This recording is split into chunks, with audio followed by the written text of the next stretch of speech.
Hello, my name is Mark. In this video self-reflection, I will reflect on what I've learned in Management 5050, as well as how I benefited from this course that helps my career.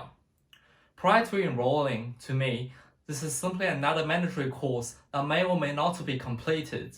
Before enrolling, I consider this course merely as a necessity to take, rather than those mandatory major courses. I also did not anticipate much from remote learning because of the pandemic. Hence, my lack of dedication was witnessed in my first blog post assignment, in which I was assigned the comments that I could do a better job of combining course material with the assigned article.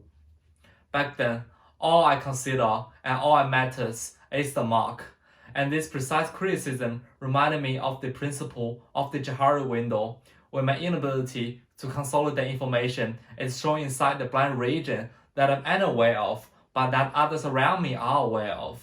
This recognition of the usefulness of course content had a huge influence on me in a sense that I started to truly devote time studying the recommended videos and reading the required articles to ensure that I was doing all possible to push the unknowns to become known.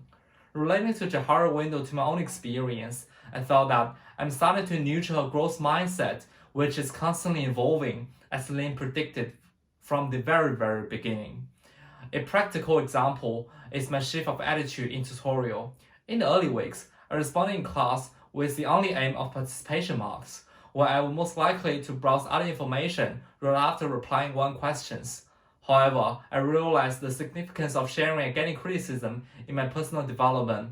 I started to actively open up and share my concealed ideas, engaging in class a few times a week, and I'm always eager for constructive feedbacks from my classmates and tutor. The concept of continuing development was taught, and I kept that correlating to myself. Another significant takeaway from Management 5050 is the feedback I got from the case study report, where I felt like I committed so much time and effort. My instructor Betty advised me that I didn't perform well in a few areas, involving the use of ethical framework, the referencing style, the proof of arguments, and so on. As I previously stated, after the blog post assignment, I converted into a growth mindset. As a result, I found it difficult to accept that I performed even worse on the second assignment, receiving a really worse mark. After carefully reviewing all the feedbacks, I realized that while I managed to overcome my blunders in my first assignment, I forgot to apply the stakeholder theory. Specifically, when I was writing, I wasn't looking at it through the point of view of professors and tutors, forgetting that there is a specific standard to follow in terms of what tutors anticipate from the article.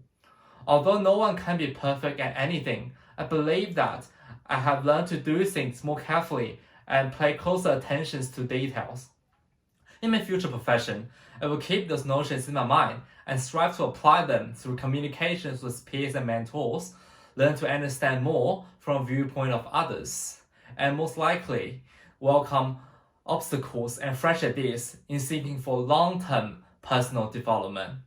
Lastly, I would like to show my appreciation to the teaching team of Management 5050, and most significantly, Betty, my tutor. Thank you for always being encouraging to us to participate in class and being so welcoming to some of my real but not accurate opinions. I'm so happy that I signed up for your tutorial. Best wishes. Thank you.